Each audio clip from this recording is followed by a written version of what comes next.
Eh bien bonjour, bienvenue pour le talk du lundi, heureux de vous retrouver. Merci à Geoffroy de filmer. Alors aujourd'hui évidemment quelques mots sur l'anniversaire de Christophe, quelques mots aussi sur la conférence des usagers où j'ai participé la semaine dernière et puis bien sûr surtout sur notre assemblée générale qui va avoir lieu comme vous le savez ce week-end à Montpellier. Je vous parlerai de notre proposition de loi et bien sûr de la stratégie politique. On se retrouve dans 2 secondes, à tout de suite.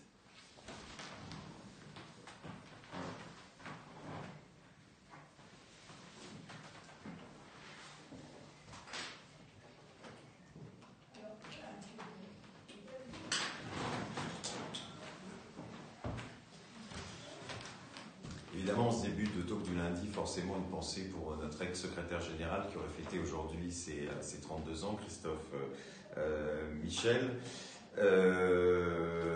Merci encore pour tous les mots que nous continuons à recevoir et les messages que vous mettez sur les réseaux sociaux. Ça fait chaud au cœur à ses proches, à sa famille. Je vous remercie encore. Alors la semaine dernière, je participais à la conférence des usagers, l'occasion à la fois de rappeler que la DMD est la seule à avoir un fichier aujourd'hui des directives anticipées. L'État, dont ça devrait être le rôle, et ce qui était prévu normalement dans les lois, ne l'a toujours pas fait. Donc je vous rappelle que si vous faites des directives anticipées, que vous soyez ou vous ne soyez pas adhérent de la DMD, vous pouvez bien sûr nous les envoyer. Elles sont stockées ici, vous avez un accès facile. Et en cas de malheur, si votre famille ne sait pas où les trouver, eh bien, elles sont sur notre fichier, ce qui est quand même assez utile.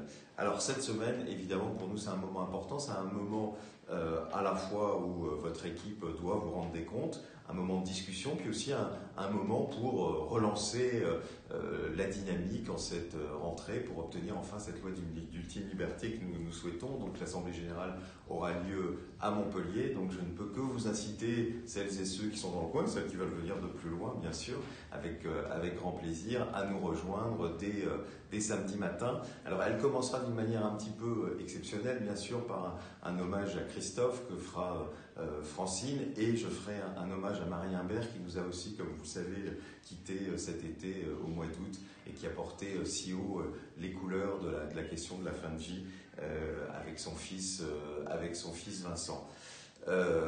En début de matinée, nous aurons Jean-Louis Touraine, un des parlementaires qui a déposé, comme vous le savez, des propositions de loi. Il devait intervenir dans l'après-midi. Malheureusement, son emploi du temps a dû changer. Donc nous le ferons intervenir en début de matinée. Je pense que vous nous pardonnerez cette petite entorse à une assemblée générale. Voilà. Et bien sûr, nous aurons l'occasion de parler de notre proposition de loi. Comme vous le savez, vous avez voté, donc on aura les résultats le jour de l'Assemblée Générale pour une nouvelle proposition de loi qui est tout à fait équilibrée, une proposition de loi qui va très loin, aussi loin que tous les pays qui ont créé des lois légalisant l'euthanasie et le suicide assisté, qui permet d'un côté l'accès universel aux soins palliatifs et de l'autre la légalisation de l'euthanasie et du suicide assisté. J'espère que vous aurez voté massivement pour cette proposition de loi, et parce que évidemment elle est importante dans cette stratégie politique que vous avez validée l'année dernière. J'entends certains qui nous disent aujourd'hui il ne faut pas soutenir les propositions de loi de Jean-Louis Touraine, de Caroline Fiat pour la France Insoumise ou d'Olivier Falorni. Elles ne vont pas assez loin. Bien sûr qu'elles ne vont pas assez loin, mais il faut faire parfois un peu de stratégie. Aujourd'hui, pour nous, d'abord, il faut soutenir la démarche. Je vous rappelle qu'aujourd'hui, la ministre de la Santé est totalement opposée à une loi sur la fin de vie. Donc aujourd'hui, il faut soutenir les parlementaires qui vont dans ce sens-là. Et notre travail après, ce sera sur la base de la proposition de loi que vous avez, que je l'espère, vous aurez adoptée samedi prochain. Eh bien, nous demanderons aux parlementaires de faire des amendements. Ça se passe comme ça en général. C'est pas tout rejeter, tout vouloir d'un seul coup. Il faut savoir se battre et avoir un peu de stratégie. Et nous aurons l'occasion d'en reparler, évidemment, samedi prochain à Montpellier.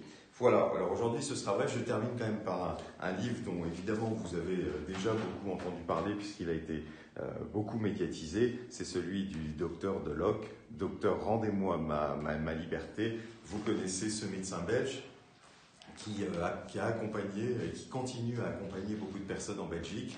Il fait souvent des réunions ADMD au travers de notre pays. Il sera d'ailleurs à l'Assemblée Générale de samedi, donc vous aurez l'occasion de l'entendre et éventuellement aussi d'acheter son livre puisqu'il le dédicacera ce jour-là. Voilà, je vous souhaite une bonne semaine et puis j'espère vous retrouver samedi à Montpellier. Merci encore à Geoffroy et à bientôt.